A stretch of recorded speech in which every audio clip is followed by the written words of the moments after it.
Seigneur soit vraiment béni ce matin. Amen. Que sa grâce continue à abonder et qu'il nous fasse aussi des surprises. Maman Renée, que le Seigneur te fasse encore des clins d'œil encore. Beaucoup de surprises. Et qu'il le fasse aussi dans la vie de chacun d'entre nous. Amen. Vous savez, le Seigneur est vraiment bon.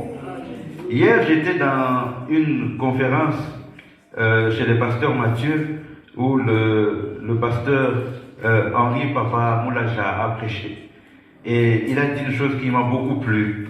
Il a dit, dans chaque problème présent, se cache un sujet de louange future. Alléluia. Dans chaque chose que nous affrontons maintenant, il y a quelque chose qui va louer Dieu dans l'avenir. Amen. C'est pourquoi nous pouvons vraiment célébrer notre Père. Nous pouvons le bénir parce que nous sommes des enfants de Dieu. Père, nous bénissons ton nom. Nous te rendons grâce. Nous voulons encore proclamer ce matin que tu es bon. Tu es bon pour nous, Seigneur. Ta bonté dépasse tout ce que nous pouvons imaginer. Ta bonté dépasse, oh mon Dieu, tout ce que nous pouvons penser.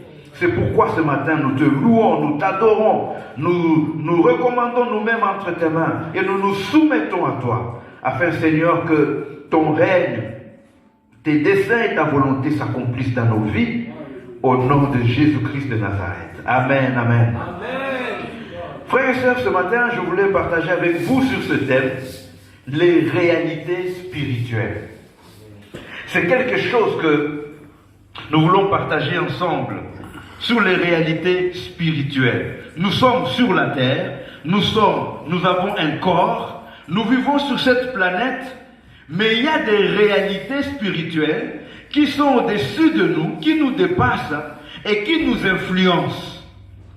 Et ce matin, et par la grâce du Seigneur, nous y reviendrons de temps en temps. Nous allons parler d'une réalité spirituelle.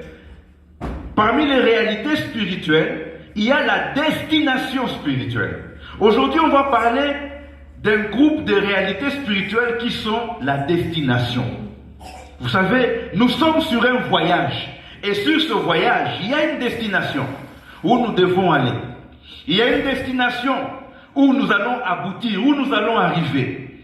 Mais c'est une destination spirituelle. Notre maman Renée est partie à Kinshasa, ça c'est une destination physique. Amen. Amen.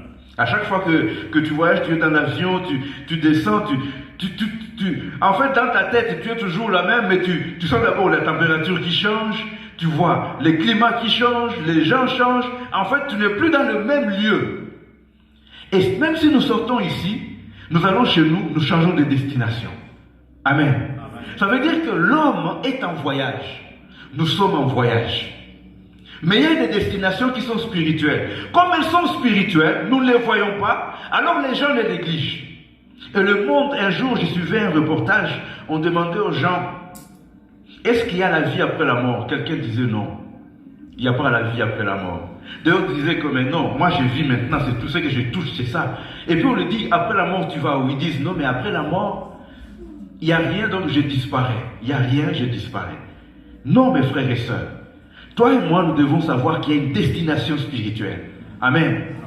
C'est pourquoi, la fois passée, on avait lu ce que Jacob avait dit à Pharaon. Quand Pharaon a vu Jacob venir voir son fils Joseph, Joseph a dit, papa, comme tu es déjà installé, je te laisse le temps de t'installer, mais après, il faut que tu viennes voir Pharaon. Et quand Joseph a pris Jacob pour l'amener chez Pharaon, quand Pharaon a vu Jacob, il a vu qu'il était vieux. Il a dit, mais quel est l'âge de ta vie? Mais Jacob l'a corrigé avec sagesse. Jacob lui a dit, mon pèlerinage a eu des moments difficiles et de bons moments. Donc, Pharaon a parlé de la vie, c'est la vie sur terre. Mais Jacob, alors qu'il vivait sur terre, savait qu'il était dans un pèlerinage. Il savait qu'il avait une destination. Et mes frères et sœurs, ça change tout. C'est pourquoi quelqu'un comme Pharaon pouvait tout faire pour la terre. Gagner l'argent à la terre, dominer sur la terre, tuer des gens, voler, je ne sais pas, détruire, parce que pour lui, sa vie, c'est ça. Mais pour Joseph, même quand il vivait sur terre, il devait faire attention parce qu'il s'est dit, je suis en train de passer. Je ne suis pas chez moi, je ne fais que passer. Donc, ma destination, c'est là où je vais. Alors je me prépare là-bas. Et même sa manière de vivre aujourd'hui est différente de la manière de vivre des pharaons. C'est comme ça sur la terre, vous allez voir, il y a des pharaons, ils sont là. Il faut les voir à la télévision, les pharaons. Donc leur vie, c'est ici sur terre. Ils font tout sur terre. Ils sont prêts à tuer sur terre. Aujourd'hui, il y a des gens qui meurent dans certains pays où il y a la guerre, tout simplement parce qu'il y a des pharaons qui ont décidé de multiplier leur argent, d'avoir beaucoup de trésors. Aujourd'hui, il y a des gens qui sont en train de violer des femmes parce qu'il y a des pharaons qui ont décidé de trouver leur plaisir aujourd'hui sur la terre. Aujourd'hui, il y a des gens qui sont en train d'emprisonner des enfants, de les maltraiter parce qu'il y a des pharaons qui ont décidé que leur vie c'est dominer sur les faibles. Mais toi et moi, nous sommes comme des Jacob. Alléluia. Amen. Nous sommes en train de voyager. Nous allons quelque part. C'est pourquoi j'aimerais t'encourager ce matin. J'aimerais vraiment t'encourager, mon frère, ma soeur. Toi et moi qui avons choisi Jésus, nous avons fait le bon choix. Nous avons fait le bon choix. Parfois, ce n'est pas facile. C'est pourquoi la Bible dit quelque part, tu peux voir quelqu'un qui marche dans le monde, tu crois qu'il n'a pas de soucis. Vous savez, il s'en fout de tout, il vit sa vie. C'est comme s'il est vraiment heureux. Mais la vérité est que c'est toi qui es heureux. Amen. Même si parfois il y a des combats, même si parfois tu dois faire des choses que tu ne pensais pas faire, mais à cause de Jésus tu le fais parce que tu sais que tu es dans un voyage.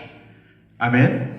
C'est pourquoi aujourd'hui, on va parler des destinations spirituelles. Souvent on entend parler de l'enfer, le ciel, ou les cieux, le séjour de mort, le sein d'Abraham, le paradis, la nouvelle Jérusalem. C'est quoi tout ça? Toi et moi nous devons connaître. Puisque c'est là où nous allons. Amen. Amen.